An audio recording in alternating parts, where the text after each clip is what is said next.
mbokki internetu Seneweb TV ak seneweb.com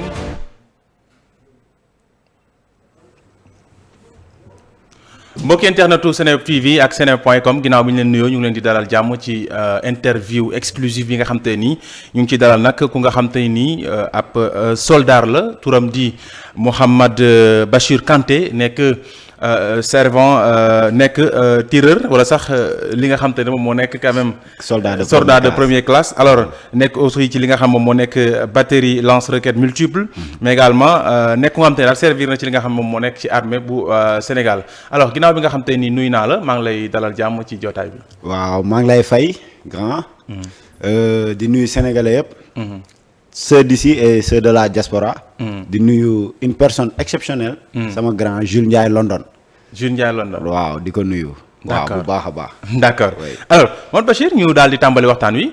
ci li nga xam te ni quand même ñi nga xam te ni peut-être sax xamuñ la ñu ñuy seetaan yow may fàttali ni ci événement mars yi ñu génn ci atum 2021 ci at moomu noonu lañ la daal di tegub daan radié la génne la ci armée bu Sénégal ñu bëggoon xam exactement. lan moo waral quand même ñu génnee la ci armée bi. waaw bon man ci gàttal maa ngi dugg armée le 2 mai 2019. ci bataillon boobu noonu ñi naan BAT 12. 2019 laa dugg armée. bi ma jógee foofu ñu affecté ma bataillon d'artillerie. ma def fa 4 mois FKA ñu affecté ma LRM. batterie LRM comme bureau ma nekkoon service général ma jóge si loolu ñu yóbbu ma Casamance. mu jógee Casamance ci lañ ma andiwaat Dakar may war a def li ñu naan formation de qualification d'emploi FQE pour jeexal samay 2 ans. d'accord ci 2 ans yooyu le 7 mars ñu woo ñu alerte. alerte ñu sélectionné ñu. ñun benn section bi nga xamante ne ñun ay éléments yu jóge woon àll ba lañ ñu yóbbu ñu si suñu bataillon mu ñu naan bataillon d'artillerie. d'accord le 8 mars ñu nekkoon di def li ñu naan détachement d'intervention rapide muy diir. ci diir boobu ñu sélectionné ñu pour ñu yóbbu graille. benn mission qui constituait à la distribution de graille. d'accord ci loolu bi ñuy demee ci 3 postes précis yu ñu joxoon. au retour ñu jotaat beneen ordre de mission qui constituait au ramassage des plats. d'accord bi ñuy commencé ramasser les plats de poste Thiaroye à poste Médine bi ñuy jógee poste Médine di ñibbi Colobane. sunu bataillon bat arti mi ngi Bel-Air ci yoon bi arrivé à 30 mètres du rond-point de Colobane boobu foulement yi taxaw foofu. mexoon nañ. y avait il subissait des tirs de la gendarmerie. waaw des troupes amies. léegi comme ñun suñ duggee seen biir c'est un plan stratégique pour eux. pour tirs yi bàyyi. chef de mission bi il a préféré mu dugg ci biir foule bi parce que le véhicule du commandement était derrière. moi j'étais en véhicule de première ligne. d'accord xoolee ci éléments yi am na beneen vidéo bu nga xam te nii foofu lañ lay gis ngay kii waaw dinañ ko wane après inchallah waaw léegi bi loolu amee bon ñu jot ordre ranger suñuy armes soo xoolee ci élément bi fii am na ñi nga xamante ne amoon na ay gradés y avait des fonctionnaires caporal y avait des caporal kenn ci ñoom yorul arme te man soldat mënuma leen jox ordre d'accord waaw léegi bi ñu calmé gars yi biñ pare ñu ñibbi suñu cantonnement. d'accord ci jàmm ak salaam. waaw vidéo bii. waaw vidéo bii. bii moo waral sa sanction. waaw bii moo waral sama sanction parce que ñoom dañoo ne ils ont jugé ni que man dama feccal population bi ngir wane sama contentement ci libération wu Ousmane Sonko. kon ñu ne Ousmane Sonko moo tax. waaw nga doon jubilé nii. waaw ñoom ñu ne Ousmane Sonko moo tax ma doon jubilé nii. mais yow li nga doon def nii jubilé la wala lan la lii. bon lii du jubilé. lan la. lii c'est un plan c'est une technique opérationnelle c'est une nécessité techniquement opérationnelle pour calmer la foule. dañ la ko jàngal lii ci sa armée. bon man armée jàngaluñ ma maintien de l'ordre. parce que armée dañoo ne lu la war ci lii ba ngay def. armée liñ ma jàngal la ciy génnee ci biir armée bi tamit. waaw bon xam nga tey jii. maintien de l'ordre dafa am ci armée quoi mais benn partie la. mais yow moom sa rôle newutoon ngay maintenir. non sama rôle newut. da nga doon yóbbu graille. voilà bi ma paree di yóbbu graille au retour ñu taseeg foule bi munuñ si ñoom dara loo nga xamante ne lu dul calmer leen qu'on se dise la vérité. mais yow lu tax ngay calmer te yow calmer la wuñ la tamit. bon lu tax may calmer te calmer la wuñu la. si calmer loo nañ ma. non attends xam nga ne ci jamonoy événement Adji Sarr Ousmane Sonko. am na à un moment donné bu ñu woowoon sa armée bi. ñu ñëw ngir quand même jàpp si. waaw mais ñooñu noonu yow yéen bokkoo leen ci woon. waaw mais attends donc yéen ana lan moo leen ci tamit. mais attends tey jii je te pose une question. waaw tey su amoon émeute bu dugg fii si biir kii bi ci biir bureau bi fii. nara saccagé fii ak yooyu noonu. lan ngay def. ah fexe nu ma riposter wala nu ma ramaler sama bopp. avant de riposter il faut les calmer d'abord.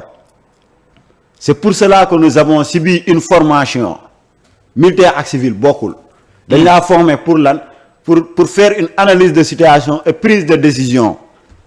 mais am ngeen ay chef saa décision. am nañ chef c'est des chefs ñoo leen di. am nañ chef mais en ce moment là soo xoolee élément bi. y avait une perturbation.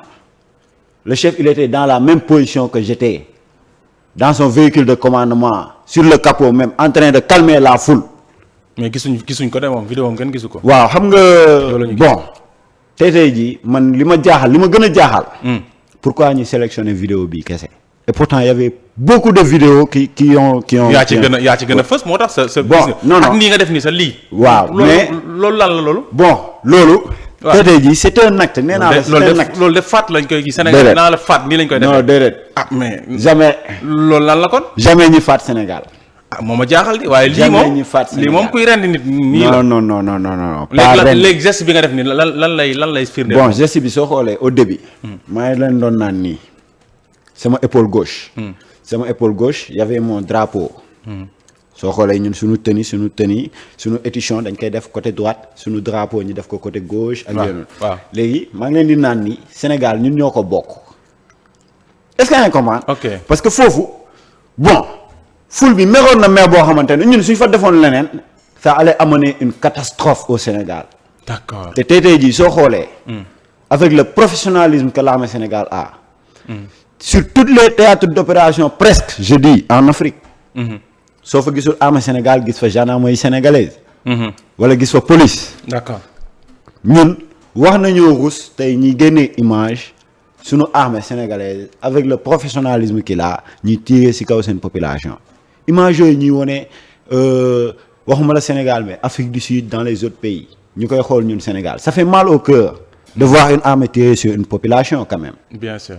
kon tey jii ñun jàpp naa ni population bi c'est pas une population à brimer. c'est que dafa am lu ñu war a xam. muy lan noonu. y a un dicton qui dit que au-delà de la propagande et de l'ostentation des parades fantastiques. des fanfares magnifiques et des défilés. le militaire est avant tout un être humain sensible. d'accord loolu leer na. léegi bi nga defee jëf ji. avant ñu lay sanctionner xanaa laaj nañ la explication.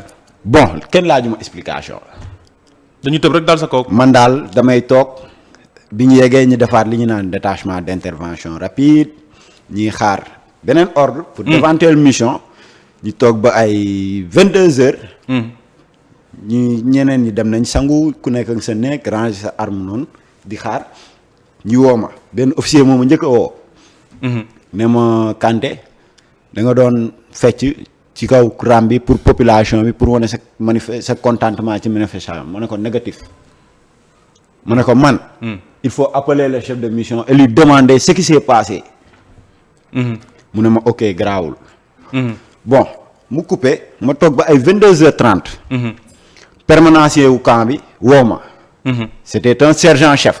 mu woo ma ne ma ñëwul wuy si poste police Bat Arti. boobu man maa ngi bataillon santé sama corps de stage parce que camp yi yëpp benn la Bat santé Bat Arti Kofi Mako ak yooyu noonu tout ça c'est dans le même cantonnement. d'accord waaw. léegi bi ma wooyee ma ne ko comme yoon dafa am règlement dans l'armée ni nga ko xamee corps de stage laa nekk je vais voir le caporal de semaine pour lui demander la permission. ma dem gis caporal de semaine bi ma expliquer ko mu ne ma demal wuyu ji amul problème bon ma ne wuyu ji mu ne ma instant bi sa punition ngi nii. ils ont jugé ni que les chefs ont jugé ni que tu t'es donné en spectacle pour manifester ton contentement avec la population pour la libération de Ousmane Sonko. noonu lañ ko interpréter ñoom. noonu lañ ko waxee. ana sa chef bi nga xam te ni moom bu jour boobu mu ngi woon ci même situation. chef de mission bi il a dégagé ses responsabilités. d'accord. il a dégagé ses responsabilités. kon da laa sacrifié kon. je dis plus que même sacrifié. hein. oui. D'accord. Je dis plus que même sacrifié. D'accord. Il a dégagé ses responsabilités. Pourquoi? Parce que dañoo ne dans le chapitre 3 du règlement de discipline générale, le règlement du commandement, il est dit que l'exercice de l'autorité est liée à la fonction. Elle impose à celui qui la détient d'assurer personnellement la responsabilité des actes nécessaires à son exercice. D'accord. Donc, le chef de mission était responsable de cette mission. S'il nous demande de calmer la foule et qu'on calme la foule et qu'on part et qu'il dégage ses responsabilités, là je me dis que trahison. ils ont trahi le règlement, ils ont trahi l'armée, ils ont trahi le soldat. Parce que tey jii un soldat nga jox ko mission mu nekk ci nga jox ko ordre mu nekk ci di ko exécuter. Bon man yaakaaruma suñu retourner y aura quelque chose bi nga xamante ne ça va créer parce que am na loo xamante ne chef de mission bi wax na ko devant des personnes. lan noonu. qui sont vivants. lu mu wax. non jarul ñu fay yegg. det na leer kay. parce que ma wala instant yi ma ne la damaa bëgg lépp leer. le chef de mission a affirmé devant toute la section que Macky Sall su gisee vidéo yi war naa rus. su gisee vidéo war naa rus. war naa rus c'est lui qui l'a affirmé. rus ci nan. rus ci nan bon xëy na moom peut-être mu xam dans le contexte dont il le parlait. mais ce chef moo wax loolu. chef de mission bi moo wax loolu. je n'étais pas la seule personne là-bas. La seule personne là-bas, autant pour moi. D'accord. Je n'étais pas la seule personne là-bas qui nga xamante ne damay taxaw ne non man chef de mission moo wax lii man kese ma noppi. Il y avait plus de 16 personnes là-bas ñi nga xamante ne ils étaient témoins oculaires et auriculaires. Ce chef wax loolu. chef de mission bi taxaw rassemblé ñu ci diir bi mu ne vraiment kontaan naa ci yéen Macky Sall su gisoon vidéo yi war naa rus. C'est lui qui l'a affirmé. ci sa kanam yow. ma ne la kanam 16 personnes. li nga wax ni révélation que ay soldats.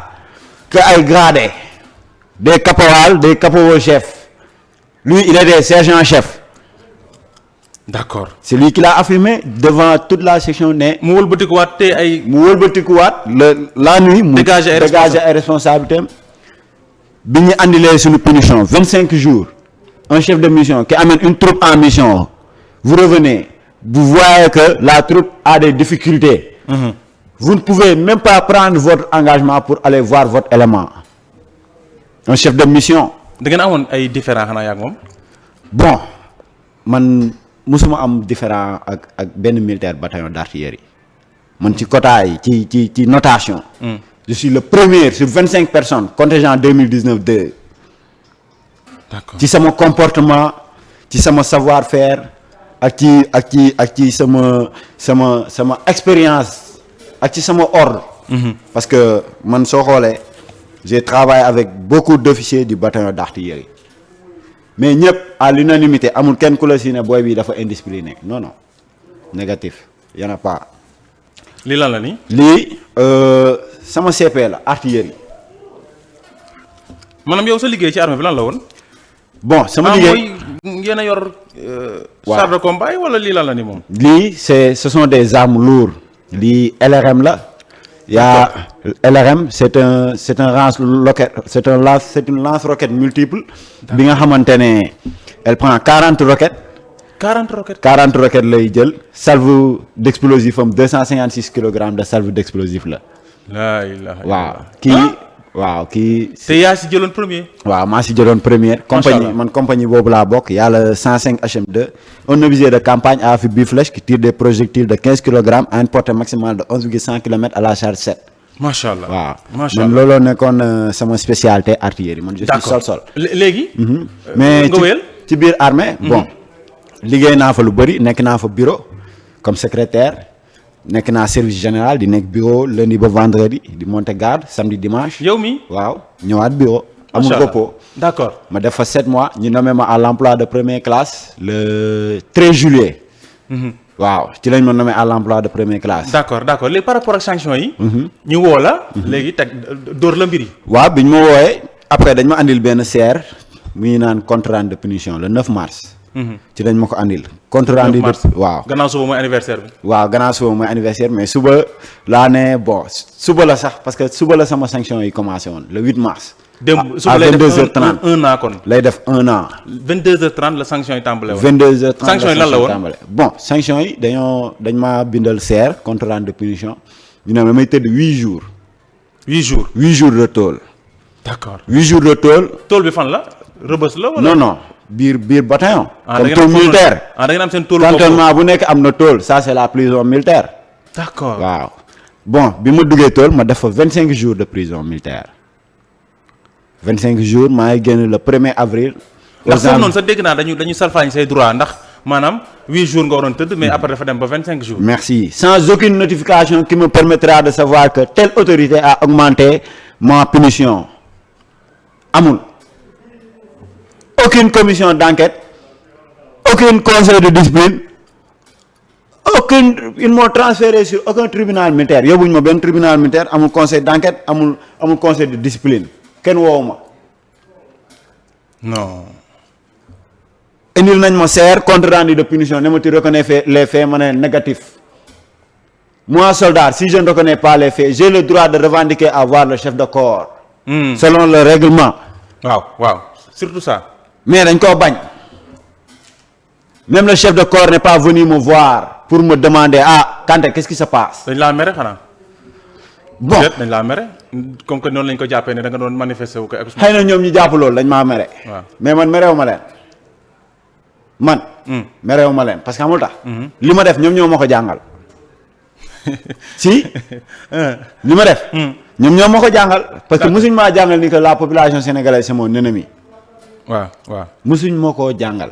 pour me dire que la population sénégalaise était mon ennemi. te dañoo ne sur le règlement l'armée assure sa défense par la force des armes. ou bien.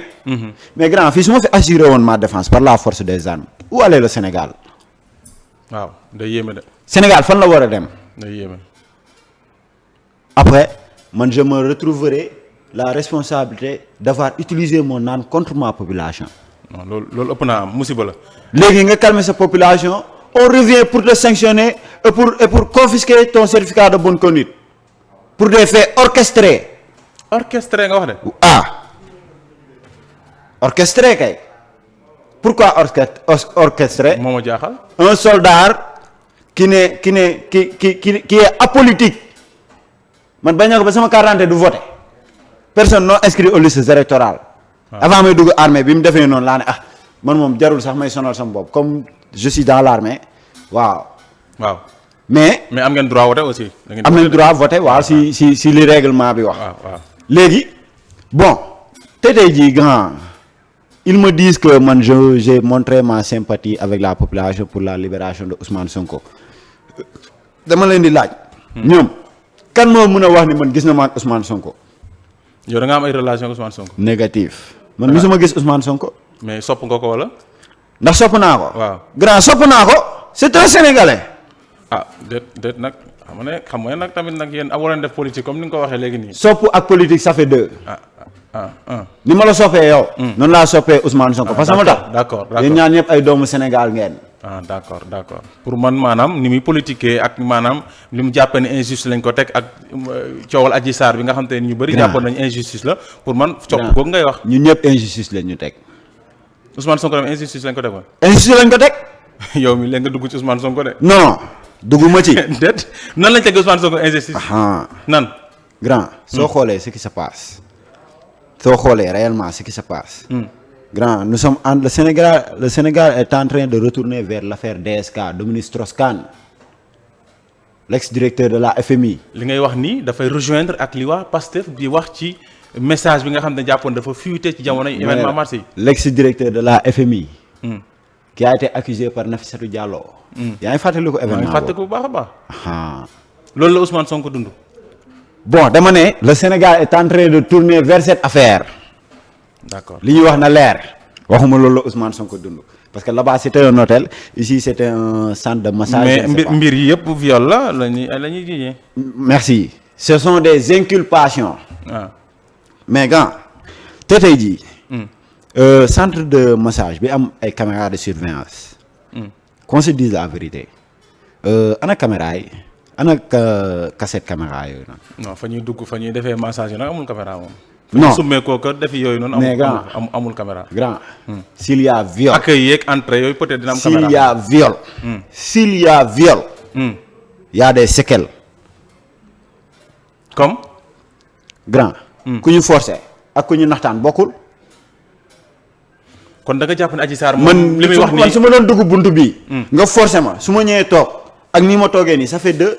waaw doo correct de. Ah. ay mbir yu kii moom. mais grand attends. mais yow gis gisoo nga Adji Sarr xamoo wala ma ne la ndax da nga ci am information. ñaanuma yàlla xam ko parce que. elle a bousillé notre vie. tey jii ñooy ni grand. combien d'emplois déet Adji Sarr moom dafa jàpp ne victime la de dafay tuumal Ousmane Sonko ne da ko violé. Adji Sarr n'est pas plus victime que nous. nañu waxante dëgg bi su jotee dañ koy wax. Adji Sarr n'est pas plus victime que nous. Nous des espoirs de famille. qui ont eu des dommages professionnels à cause de son histoire des faits orchestrés. Adji Sarr n'est pas plus victime que nous. grand gis nga. Sénégal fan yii rek gis dégg naa ko mu nekk journal Le Monde di fàttalikuwaat. ak tubaab kii. grand la mu doon dund. grand Le Monde. il a d'autres chats à fouetter. nañu lijjanti seen ministre boobu noonu seen premier ministre bi ñu ngi koy jiiñ viol. pourquoi demuñ foofu. grand Adji Sarr fa la amee xaalis bi woo Le Monde bu muy woowee Le Monde. grand je te pose une question. déet man maay poser question yi nag. waaw léegi je pose une question aux Sénégalais. d'accord waaw. dans l'affaire DSK. ban journal sénégalais. nga gis mu dem France di def foofu noonu ay interview.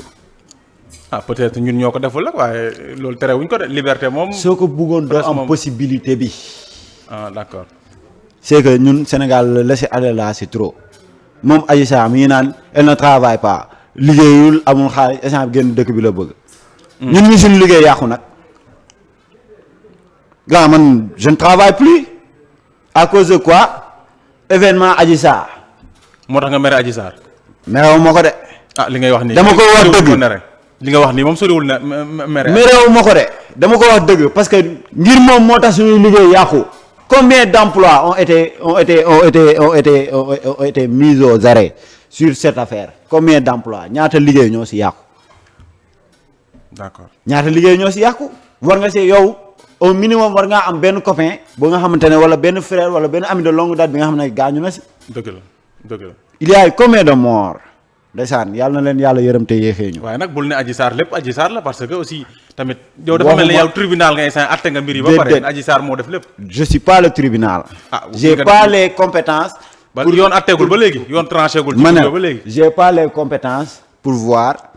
pour dire que Adji Sarr a fait tel ou bien a fait tel ou bien a fait tel mais je dis que. Adji Sarr n'est pas plus victime que nous. d'accord mais yow lu tax nga foog ne ba léegi atteegu dossier boobu. bon wax dëgg fa yàlla dossier boobu côté boobu moom question boobu. dama si xaw a jël tuuti écart. d'accord parce que tey jii nangul naa la ko. lépp li ngay wax da ngay wax sa diggante ak yàlla. nangul naa la ko. xaw ma li juge bi ki yor dossier bi xaw ma lu mu programmé. xaw ma lu autorité yi programmé xaw ma lu keneen ak keneen programmé tey jii su ma toogee wax. non dossier bi lii moo tax mu retardé ak yooyu noonu fen naa. d'accord baax na léegi yow lan nga bëgg instant yi lan nga bëgg. bon instant bi que justice soit faite. armée delloo ma sama papier su ma mënul jëlaat parce que ñun liggéey lañ xam. su ma mënul jëlaat na ma delloo sama papier lii CP artillerie soo ko joxee tey jii nii un artilleur. nga ne lan le canonnier servant tireur de première classe Mohamed Kanté. matricule. tel a obtenu un certificat pratique de spécialité avec une moyenne de 17,37. mention très bien. Machallah.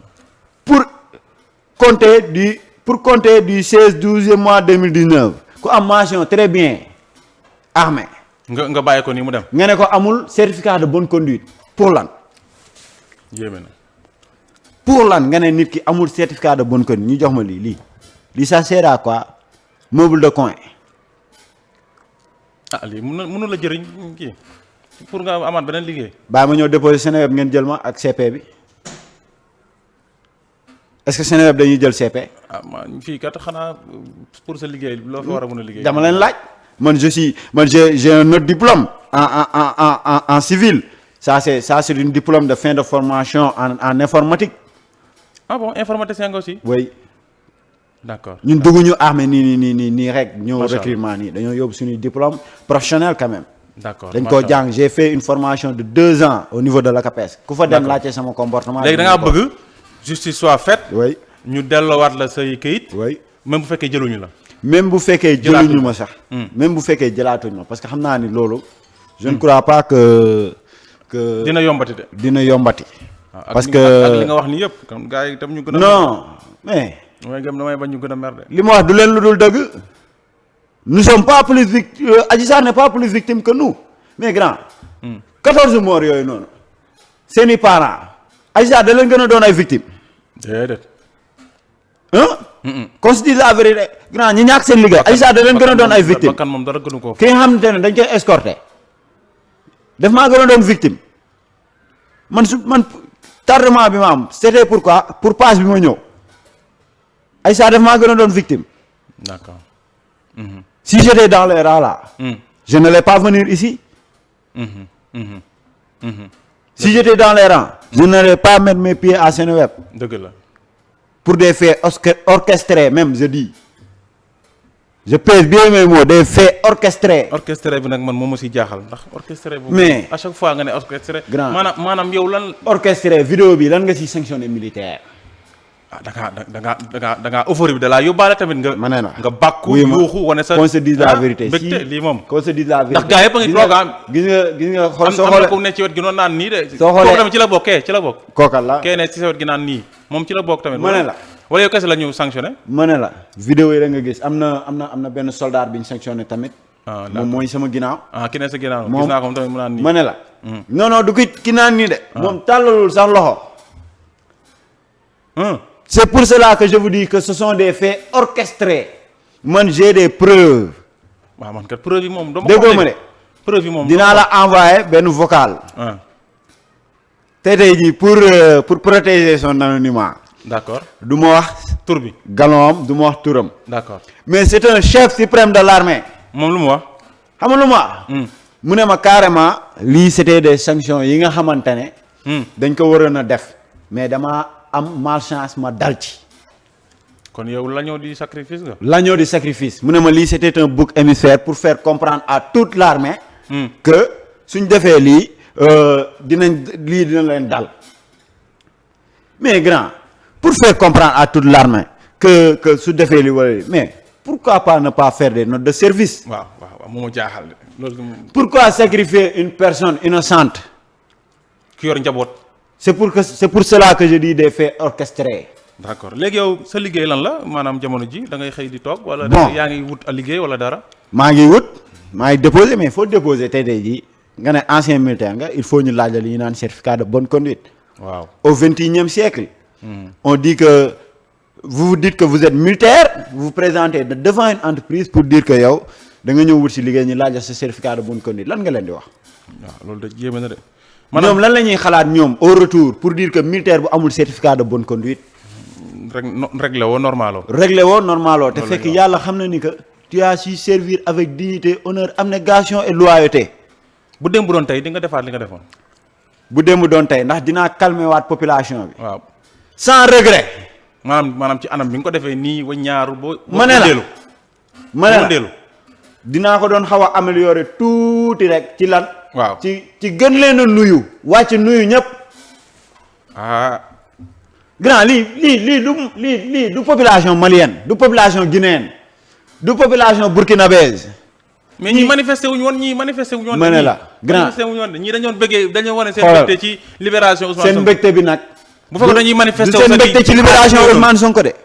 du seen mbégte ci libération Ousmane Sonko. mais seen mbégte. ci geste bi ma def envers ñoom. loolu lañ doon manifesté wu. ci lañ ma doon jox loxo xam nga gis nga kii taxaw nii. waaw kooku noonu taxaw teg noonu loxo. dañ ko sanctionné. on n'est pas du même bataillon. il est du 3e bataillon d'infanterie. d'accord baax na léegi. looy tàggatoo waxtaan wi am na solo lool. bon sama tàggatoo. di ko dénk mbokk autorités yi aussi sa kilifa yi. sama kilifa yi bon. di leen jox mes respects comme d'habitude. di nuyu tout le bataillon d'artillerie. contingent 2019-2 maa leen di nuyu bàyyiwuma ci kenn. ak Broda Tunkara. Fatmata Dansokho. maa leen di nuyu Sadio Nanki les activistes. parce que ils m'ont beaucoup réconforté. ci ay conseils. soulagé ma waxtaan ak man. xamal ma ni que c'était la vie c'était un bout de temps qu'on devait passer. yàlla baax na. mais c'est le destin aussi. waaw c'est le destin parce que tey jii grand. soo xoolee man sama conviction ci armée. j'étais devant. ndeysaan. armée bañ na ko man ba j'avais dit à mes chefs que su fekkee ay xalaat ngeen da ngeen di xalaat ma dem defi concours wala yooyu jaru ko man je préfère rester dans l'armée. ba ñu accordé ma ko ba sama liggéey ak sama lépp j'ai même eu des félicitations verbales devant toute une compagnie en Casamance opération maintien de la paix avec la 105. macha allah. j'étais de la cellule des défenses rapprochées. Comme tireur d'U7 M60 ou bien des fois je suis chargeur RPG. j'ai été félicité verbalement là-bas devant toute une compagnie. d'accord. waaw kon di nuyu sénégalais yëpp. di nuyu sama grand Jules Ndiaye London.